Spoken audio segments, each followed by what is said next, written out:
아예 못 낳으면 이 집에 무슨 값어치가 있니? 그 한마디는 마치 날카로운 칼날처럼 수진의 가슴에 깊게 파고들었다. 누군가의 험담이 아니라 그녀를 딸처럼 반기며 맞아준 시어머니, 바로 그 사람의 입에서 나온 말이었다. 결혼식 날 환하게 웃으며 미역국을 떠주던 그 손이 몇 개월 지나지 않아 그녀의 존엄을 짓밟기 시작했다. 수지는 경상북도의 한 작은 도시에서 태어났다. 7살 때 어머니를 병으로 잃고 아버지는 몇 년 뒤 다른 여성과 재혼했다. 새어머니와의 사이는 서먹했고 아버지는 점점 그녀를 외면하기 시작했다. 외롭고 조용한 소녀는 어른이 되어 서울에 올라와 무역회사에서 회계직으로 일하며 묵묵히 살아가고 있었다. 그녀의 삶에 조금의 온기를 더해준 사람은 회사 워크숍에서 우연히 만난 도윤이었다. 서울시청 산하 공무원으로 일하는 그는 말수가 적고 점잖았으며 어딘가 모르게 조심스럽고 신중한 모습이 수진의 마음을 사로잡았다. 처음에는 단순한 호감이었지만 점점 서로의 삶에 스며들었고 8개월 후 도윤은 수진을 집으로 초대했다. 도윤의 집은 서울 마포구의 오래된 3층 주택이었다. 그의 어머니 김경자 여사는 정년퇴직한 교육청 공무원이었고 아버지 김성호 씨는 조용하고 무뚝뚝한 전직 군인이었다. 첫 만남에서 경자 여사는 수진에게 반갑게 인사하며 상냥한 미소를 지었지만 대화는 예상 밖이었다. 부모님은 어디 계시니? 월급은 얼마나 되니? 내 집은 있니? 표정은 친절했지만 질문은 면접 같았다.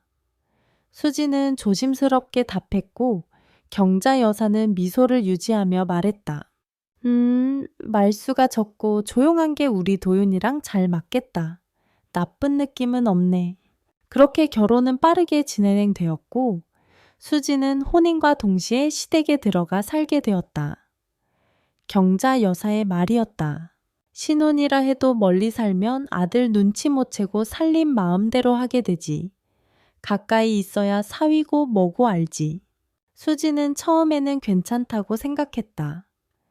일하고 돌아와 집안일을 돕고 말없이 조용히 움직였다. 경자 여사는 처음엔 특별히 불만도 없었고 남편 도윤 역시 매일 밤 그녀의 하루를 물으며 라면을 끓여주기도 했다. 하지만 그 평화는 석 달도 가지 못했다. 어느 날부터인가 경자 여사의 말투가 바뀌기 시작했다. 요즘 애들은 출산을 귀찮아하지. 몸매 망가지니 뭐니 핑계만 대고 옆집 며느리는 결혼 2달 만에 임신했다더라. 그 말은 웃으며 하는 농담처럼 들렸지만 수진의 마음속엔 불안이 자라나기 시작했다. 하루하루 경자 여사의 눈빛은 날카로워졌고 늦은 저녁이면 습관처럼 이렇게 물었다. 이번 달엔 며칠 늦었니? 결혼 생활은 그녀에게 더 이상 따뜻한 둥지가 아니었다. 그저 아이를 낳기 위한 틀처럼 느껴졌다. 여자로서의 가치가 오직 출산 여부에 따라 판단되는 것 같았다. 그렇게 수진의 인생은 벼락 같은 한마디로 시작된 깊은 어둠 속으로 점점 빠져들고 있었다. 결혼 4개월 차. 시댁 생활은 겉보기엔 평온했지만 수지는 점점 숨이 막혔다. 말 수 없던 시어머니 경자 여사의 말은 이제 돌려 말하지 않았다. 내가 도윤이 낳고 셋째 때까지 일도 하면서 애도 봤지. 옛날엔 이런 거 걱정 안 했어. 요즘 애들은 참 나약하더라. 매번 밥상머리에서 터져 나오는 이런 말들은 수진의 자존심을 갉아먹었다. 마치 그녀가 아이를 낳지 않는 여자라는 낙인을 찍힌 채 앉아있는 느낌이었다. 경자 여사는 몸에 좋다는 흑염소 삼계탕, 심지어 홍삼회까지 챙겨주며 말했다. 이렇게 챙겨주는데도 기미가 없으면 이젠 하늘에 맡겨야지. 도윤은 늘 같은 반응이었다. 엄마, 그냥 옛날 뿐이라 그래 신경 쓰지 마. 말은 했지만 그 말은 수진에게 더 큰 상처였다. 그는 그녀의 마음을 이해하려 하지 않았다. 결국 경자 여사는 수진에게 병원 검진을 받아보라고 강하게 요구했다. 여자가 몸 관리 잘해야지. 남자들은 말 안 해도 다 생각 있어. 내 말은 지금 하는 게 서로 위해서 좋아. 수지는 병원에서 온갖 검사를 받았다. 결과는 이상 없음. 완벽한 건강 상태였다. 그녀는 떨리는 손으로 진료 결과지를 건넸지만 경자 여사는 눈을 한번 훑어보더니 무표정한 얼굴로 말했다. 결과는 깨끗해도 아이가 안 생기는 건 운명일 수도 있지. 여자의 팔자라는 게 그래. 수지는 조심스럽게 말했다. 어머님 도윤 씨도 같이 검사를 받아보는 건 어떨까요? 경자 여사는 얼굴이 굳어져놨다. 우리 도윤이가 말도 안 돼. 애 어릴 때부터 씩씩하고 건강했어. 어디가 아파 본 적도 없는 애야. 그런 말 다시는 꺼내지도 마. 도윤은 옆에서 머리를 긁적이며 말했다. 뭐 그냥 내가 바빠서 그래. 나중에 시간 나면 같이 가자. 그러나 그 나중은 오지 않았다. 시간은 흘러갔고 경자 여사의 말은 점점 독해졌다. 우리 집안에 불임인 사람은 없어. 그건 죄를 지은 사람이 받는 벌이야. 전생에 무슨 업보를 쌓았길래. 수지는 밥을 먹다가 손에 들린 숟가락을 내려놓았다. 가슴이 쿵쿵 뛰고 손끝이 저려왔다. 그녀는 남편을 바라봤지만 도윤은 고개를 숙인 채 밥만 먹었다. 그날 밤 경자 여사는 뜻밖의 말을 꺼냈다. 내가 병원에 아는 분 있어. 유명한 산부인과야. 내일 두 사람 같이 가자. 예약해놨으니 시간 맞춰. 수지는 마지막 희망을 걸고 도윤을 바라봤다. 하지만 도윤은 얼굴을 찌푸리며 중얼거렸다. 엄마 그런데 가는 거 좀 창피해. 사람 많은데 괜히요?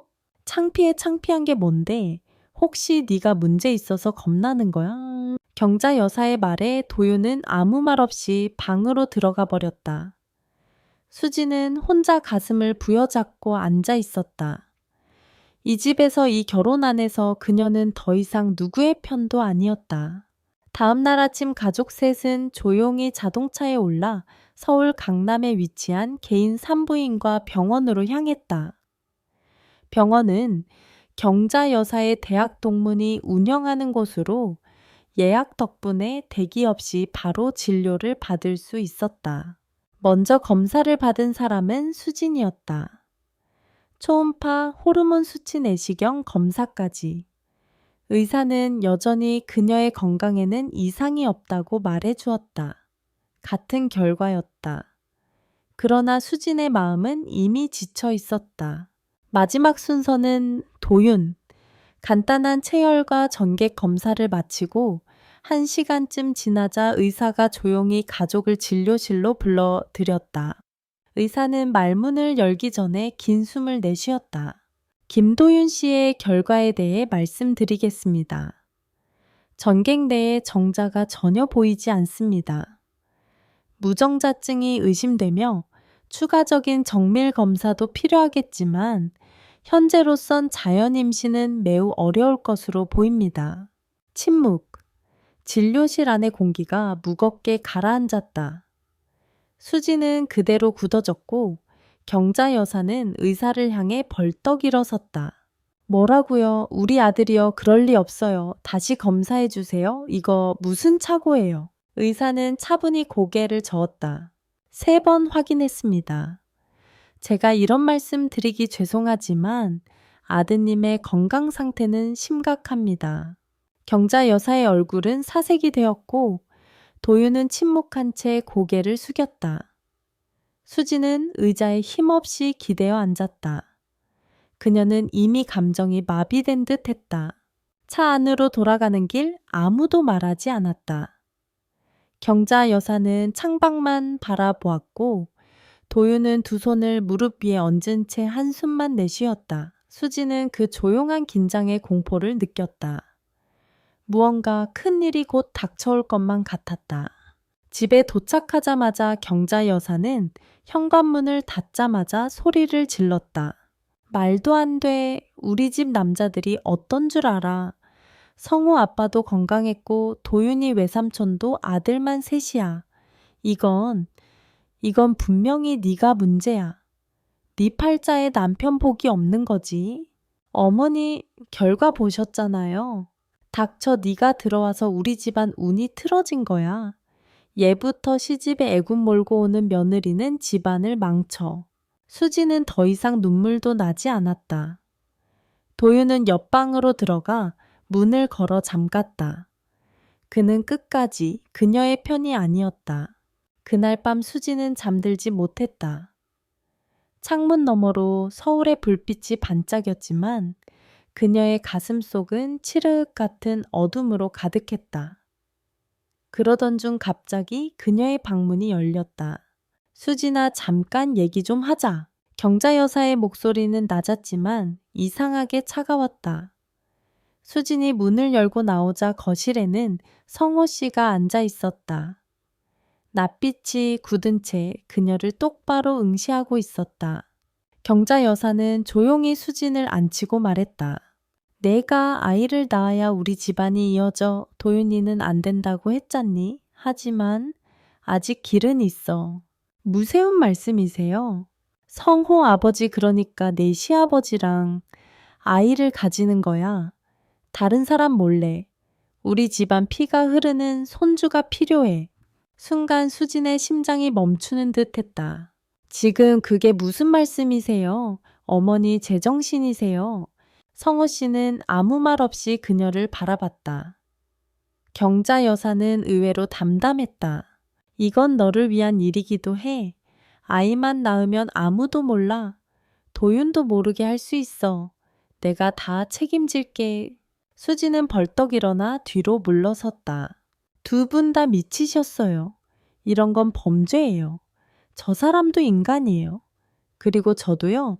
경자 여사는 눈빛을 바꾸며 말했다. 내가 거절하면 내가 널 이 집에서 나가게 할 거야. 그땐 좋은 말 못 들어. 외도했다, 문제 있는 며느리였다. 무슨 소문이든 만들 수 있어. 수지는 몸을 떨며 방으로 도망쳤다. 그 순간 그녀는 확실히 깨달았다. 이 집은 더 이상 집이 아니었다. 그녀는 가족이 아니라 단지 후손을 낳기 위한 도구일 뿐이었다. 그날 밤 수지는 방에 틀어박혀 문을 걸어 잠근 채 떨리는 손으로 핸드폰을 찾았다. 하지만 없었다. 저녁에 인터넷 연결 문제로 핸드폰을 잠깐 맡겼던 게 생각났다. 시어머니가 가져갔던 핸드폰은 돌아오지 않았고 문을 열고 나가려 하자 방문은 바깥에서 잠겨 있었다. 말도 안 돼. 문을 왜? 수지는 당황한 채로 문을 두드렸다. 어머니 문 열어주세요. 장난 그만하시고요. 대답은 없었다. 집안은 이상할 정도로 조용했고 거실의 시계 소리만이 귀에 울렸다. 그녀는 점점 숨이 막히는 기분이 들었다. 집안 전체가 감옥 같았고 그 안에 갇힌 자신은 탈출구 없는 포로였다. 새벽 1시가 넘어갈 무렵 바깥 복도에서 발소리가 들려왔다. 슬리퍼를 끄는 소리. 수지는 얼어붙은 채 조심스레 문틈 사이를 들여다보았다. 복도 끝에서 성호 씨가 술에 취한 채 손에 열쇠를 들고 다가오고 있었다. 수진아, 자고 있니? 목소리는 낮고 흐느적거렸지만 그 안에 숨겨진 의도는 명확했다. 수지는 침대 옆에 놓인 걸레걸이 막대를 붙잡았다. 두 손으로 그것을 꼭 쥐고 숨을 고르며 문 가까이 다가갔다. 찰칵! 열쇠가 돌아가는 소리가 들렸고 문이 천천히 열렸다. 그 순간 수지는 본능적으로 문을 밀치며 막대를 내리쳤다. 성호 씨가 중심을 잃고 쓰러졌고 그녀는 문틈 사이로 달려나갔다. 당신 정말 미쳤어요. 이게 사람이 할 짓이에요. 그 소리에 시어머니가 문을 열고 달려나왔다. 쓰러져 있는 남편을 보자 경자 여사는 소리를 질렀다. 이게 뭐야? 너 지금 시아버지를 때린 거야? 대체 무슨 생각으로 이 짓을 해? 어머니 저 사람 밤중에 제 방에 들어오려던 거 안 보셨어요? 직접 문 열고 들어온 거예요. 술 마시고 착각한 거겠지. 우리 성호 씨가 그런 사람인 줄 알아. 수지는 절규하듯 소리치었다. 저 사람 입으로 직접 말했어요. 아이 낳게 도와주겠다고. 어머니도 들으셨잖아요. 당신들이 다 계획한 거 아니에요. 지금부터 전에 전담하게죠. 도윤도 이 소리에 깨어나 거실로 나왔다. 어리둥절한 표정으로 상황을 보던 그는 어머니의 말에 고개를 숙였다. 얘가 정신이 이상한 것 같아. 시아버지를 때리다니. 너 정신 좀 차려. 오빠, 진짜 아무 말도 안 해? 내가 거짓말하는 것처럼 보여. 도윤은 침묵했다. 수지는 그 침묵 속에서 절망했다. 남편의 방관은 어떤 폭력보다 깊고 치명적이었다. 다음 날 아침 수지는 결심했다. 이 지옥 같은 집에서 나가야 한다. 그녀는 몰래 짐을 싸기 시작했지만 현관에는 경자 여사가 서 있었다. 어디가 도망치면 널 어떻게 소문낼 줄 알아? 아들이 있는 새댁이 남자랑 눈이 맞아 도망갔다고 하면 누가 널 믿을까? 그 말에 수지는 숨이 막혔다. 이 집은 그녀를 지키는 가족이 아니라 묶어두는 족쇄였다. 그날부터 집안의 공기는 더 무거워졌다. 경자 여사는 매 끼니마다 일부러 사람들 앞에서 말했다. 요즘 애들은 참 밥만 축내고 쓸모도 없고 며느리 노릇은커녕 남편도 못 챙기고 아이도 못 낳고. 성호 씨는 수진이 빨래를 널거나 요리를 할 때면 슬금슬금 나타나 눈길을 주었다. 그 눈빛은 음습했고 그녀는 항상 등을 벽에 대고 움직였다. 도윤은 더 이상 그녀와 대화도 하지 않았다. 그저 묵묵히 무관심하게 존재했다. 수지는 매일 밤 방문을 걸어 잠근 채 무릎을 끌어안고 잠을 청했다. 그녀는 더 이상 아내도 며느리도 아니었다. 그저 이 집에서 버티는 존재일 뿐이었다. 하지만 어느 순간부터 그녀는 매일 일기를 쓰기 시작했다. 날짜 시간 들은 말 받은 시선 모든 걸 기록했다. 언젠가 반드시 진실을 밝히겠다는 결심과 함께 수지는 이제 더 이상 울지 않았다. 울어봤자 아무것도 달라지지 않는다는 걸 깨달았다. 그녀는 바닥까지 떨어졌다고 생각했지만 바로 그곳에서 그녀는 새로운 길을 찾기로 결심했다. 퇴근길 그녀는 조심스레 옛 대학 동창인 민정에게 연락했다. 민정은 현재 여성인권 관련 사건을 전문으로 다루는 법무법인에서 일하는 변호사였다. 둘은 한때 매우 가까웠지만 결혼 이후 연락이 끊겼던 사이였다. 혹시 잠깐만 통화 가능해? 민정은 목소리만으로도 수진의 상태를 눈치챘다. 다음 날 퇴근 후 두 사람은 강남의 한 조용한 카페에서 마주 앉았다. 수지는 숨죽여 그동안의 일을 조목조목 이야기했다. 억지로 감정을 누르며 말했지만 목소리는 점점 떨리고 눈가에는 눈물이 맺혔다. 나 도망치고 싶어. 하지만 그냥 도망치면 그 사람들 원하는 대로 될까봐 무서워. 민정은 그녀의 손을 꼭 잡았다. 수진아, 네가 겪은 건 단순한 가족 문제 아니야. 명백한 정신적 폭력이고 위계에 의한 성적 위협이야. 충분히 법적으로 대응할 수 있어. 우리가 도와줄게. 그날 이후 수진의 하루는 달라졌다. 출근하고 집에 들어가면 아무렇지 않은 듯 웃었지만 그녀는 이미 모든 걸 기록하고 있었다. 핸드폰이 다시 손에 돌아온 날, 그녀는 제일 먼저 녹음 앱을 설치했다. 그리고 집 안 곳곳에 미니 카메라를 숨겼다. 부엌, 현관, 거실, 심지어는 그녀 방의 문틈까지. 그녀는 겉으로는 여전히 고개를 숙이고 순한 며느리인 척했지만 속으로는 단단히 무장한 전사였다. 가족들은 그녀가 순응한 줄로만 알았다. 경자 여사는 기세등등했고 성호 씨는 더욱 노골적으로 가까이 다가왔다. 그러나 수지는 이제 두렵지 않았다. 오히려 그들의 행동 하나하나가 스스로 무너지는 증거가 되어주고 있다는 사실에 차가운 침착함이 솟구쳤다. 며칠 후 경자 여사는 수진의 방에 들어와 또다시 독서를 퍼부었다. 언젠가 너도 알게 될 거야. 여자가 출산 못하면 그건 인생에서 진 거야. 그 순간 수지는 녹음 버튼을 눌렀다. 손에 감긴 핸드폰이 미세하게 떨렸다. 이 말 하나하나가 그녀가 법정에서 들려줄 진실의 조각이 될 거란 걸 알고 있었다. 한밤중 성호 씨는 또다시 부엌에 나타났다. 셔츠 한쪽 단추가 풀어진 채 술 냄새가 풍겼다. 수지는 칼 대신 이번엔 작은 렌즈가 돌아가는 소리를 확인하며 조용히 말했다. 당신들 이제 곧 끝날 거예요. 다음날 새벽 그녀는 모든 자료를 USB에 담아 민정에게 전달했다. 녹음 파일, 영상, 일지, 병원, 진단서까지 철저하고 완벽하게 준비된 고발이었다. 이제 뭐부터 시작하면 돼. 수진의 목소리는 더 이상 떨리지 않았다. 그날 밤 수진은 잠을 이루지 못했다. 다 정리된 자료, 다짐한 결심, 믿을 수 있는 민정의 조언. 이제 모든 준비는 끝났다.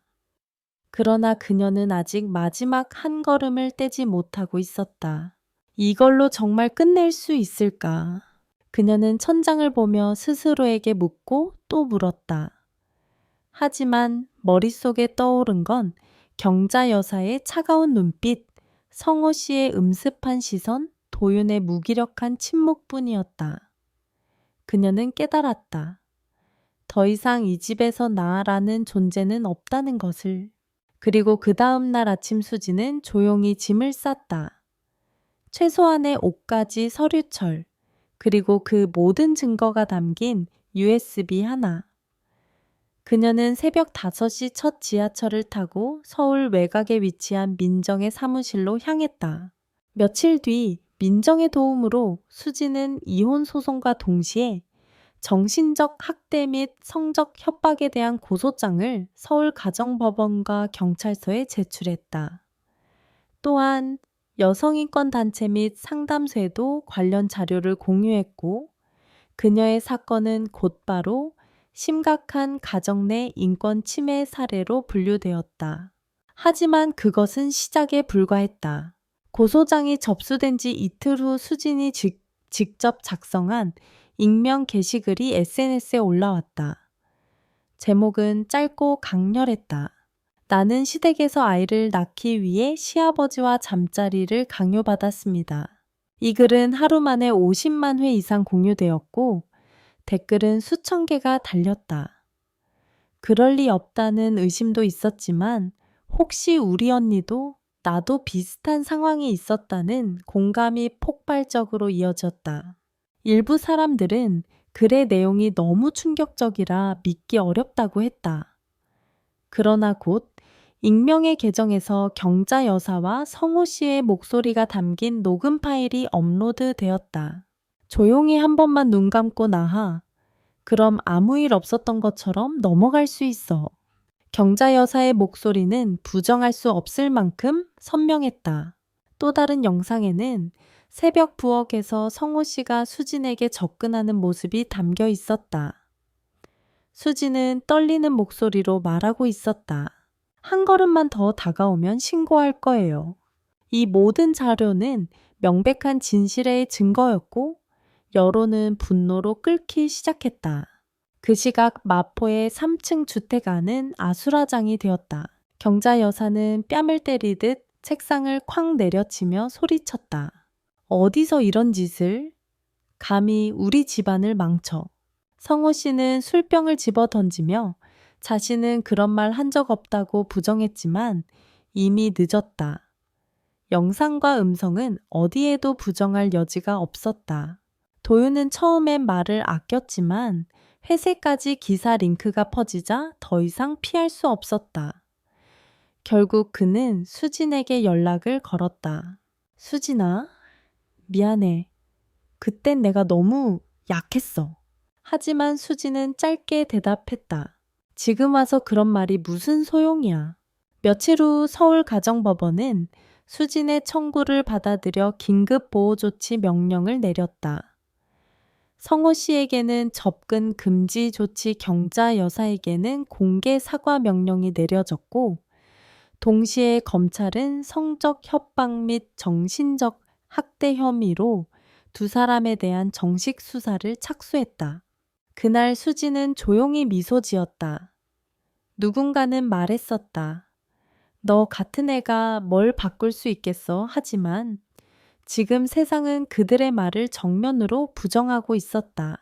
그녀는 더 이상 불쌍한 며느리가 아니었다. 진실을 들고 싸우는 여성이 되어 있었다. 서울가정법원의 첫 공판날, 법정은 방청객으로 가득 찼다. 기자들, 여성인권단체 활동가들, 수진의 지인들까지 하나둘씩 앉아 조용히 숨을 죽였다. 피고석에는 경자 여사와 성호 씨가 앉아 있었다. 경자 여사의 얼굴은 새하얗게 질려 있었고 성호 씨는 고개를 푹 숙인 채 말이 없었다. 수진은 법정 한가운데 증인석에 섰다. 정장을 입은 그녀는 예전과는 완전히 다른 모습이었다. 흔들림 없는 눈빛, 담담한 말투, 그리고 똑바로 앞을 바라보는 자세. 마치 고요한 바닷속에서 다시 떠오른 사람이었다. 그녀는 떨림 없이 말했다. 저는 누군가의 며느리이기 전에 인간입니다. 제 감정, 제 선택, 제 삶은 존중받아야 했습니다. 하지만 그들은 저를 아이 낳는 기계로 취급했고 존엄을 짓밟았습니다. 판사의 질문에 이어 그녀는 자료를 하나하나 제시했다. 녹음 파일, 영상 자료, 진료 기록, 상담 일지. 모든 것이 말이 아닌 증거로 그녀의 진실을 뒷받침했다. 그리고 마지막으로 그녀는 조용히 고개를 들고 말했다. 저는 살아남은 피해자가 아닙니다. 저는 이제부터 저답게 살아가는 사람입니다. 법정은 조용했다. 그 누구도 말을 잇지 못했다. 정적이 흐른 뒤 판사는 조용히 고개를 끄덕였다. 공판 결과 이혼은 정식으로 성립되었고 성호 씨는 성적 협박 혐의로 2년 집행유예, 경자 여사는 정신적 학대 및 명예훼손에 대한 벌금형과 공개 사과 명령을 받았다. 뿐만 아니라 두 사람의 이름은 가정폭력 가해자 명단에 등재되었고 관할 구청의 가정폭력 재발 관리 대상으로 지정되었다. 하지만 수진에게 진짜 시작은 그때부터였다. 수진은 서울 강북의 작은 원룸에서 새 삶을 시작했다. 큰 집도 가구도 없었지만 그녀는 매일 커피를 내리며 일기를 썼다. 그리고 그날의 자신을 기록했다.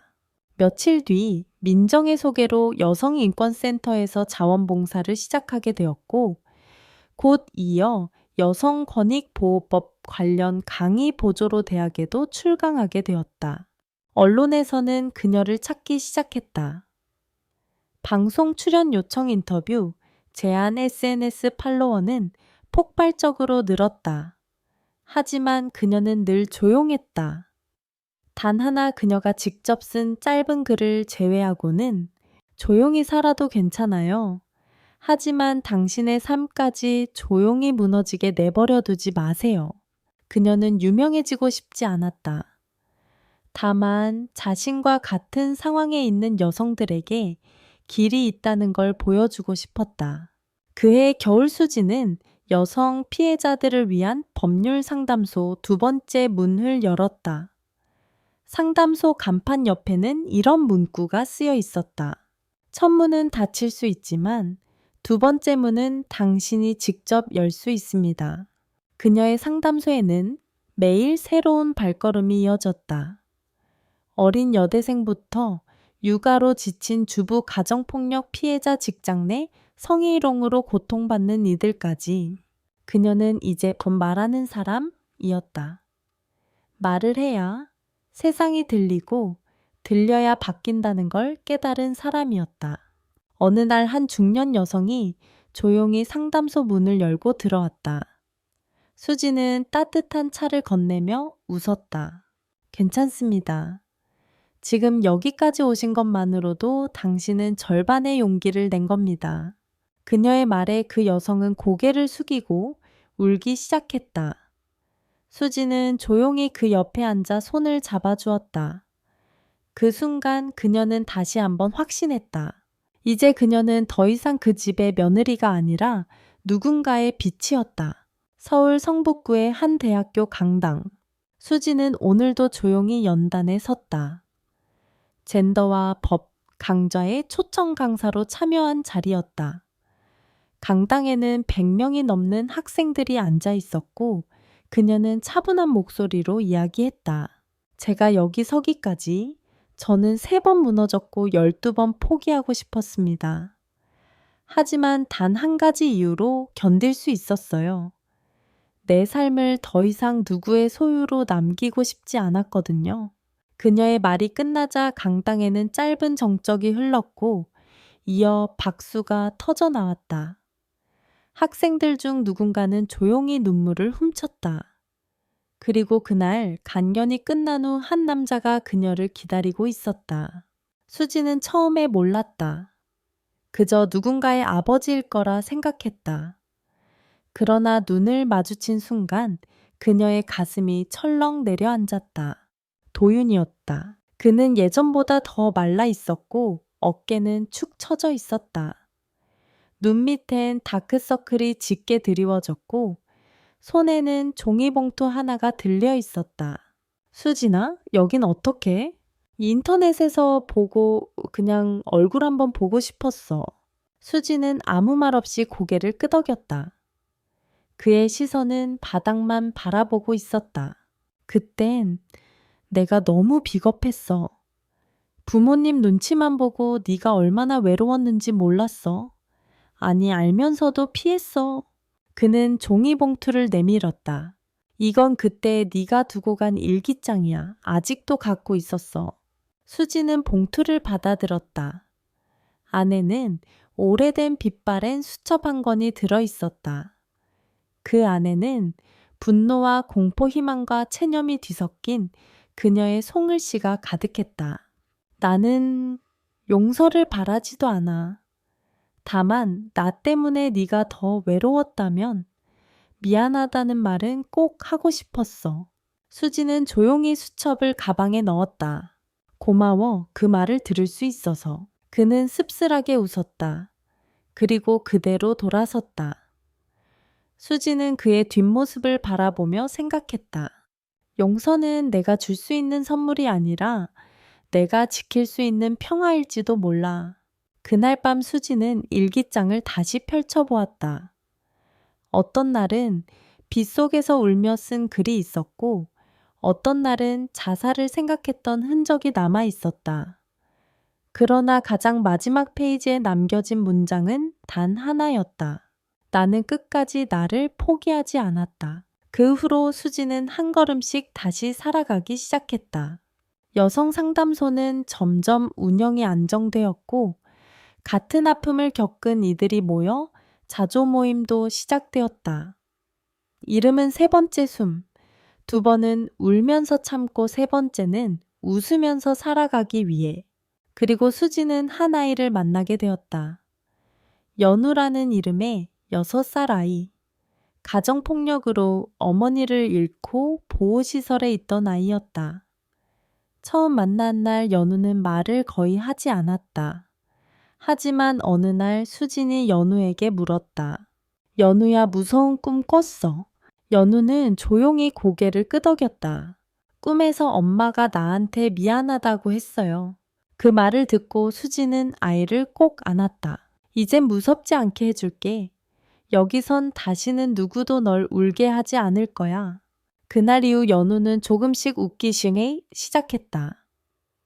수지는 보호자로서 입양을 신청했고 몇 개월 뒤 법원이 정식으로 입양을 허가했다. 이제 그녀는 아이의 이름을 부르며 매일 아침 손을 잡고 유치원까지 데려간다. 그 모습은 과거 그녀가 꿈꾸었던 가장 평범하면서도 간절했던 일상이었다. 그리고 매년 수지는 11월 첫째 주에 꼭 한 가지 행사를 연다. 이름하여 말하는 여자들. 그 자리는 유명인도 기자도 없다. 단지 살아남은 여성들이 서로의 이야기를 나누고 조용히 서로를 안아주는 자리. 그녀는 늘 행사 말미에 짧게 말한다. 우리가 무너졌던 건 우리가 약해서가 아니라 너무 오래 참았기 때문입니다. 그러니 이젠 말합시다.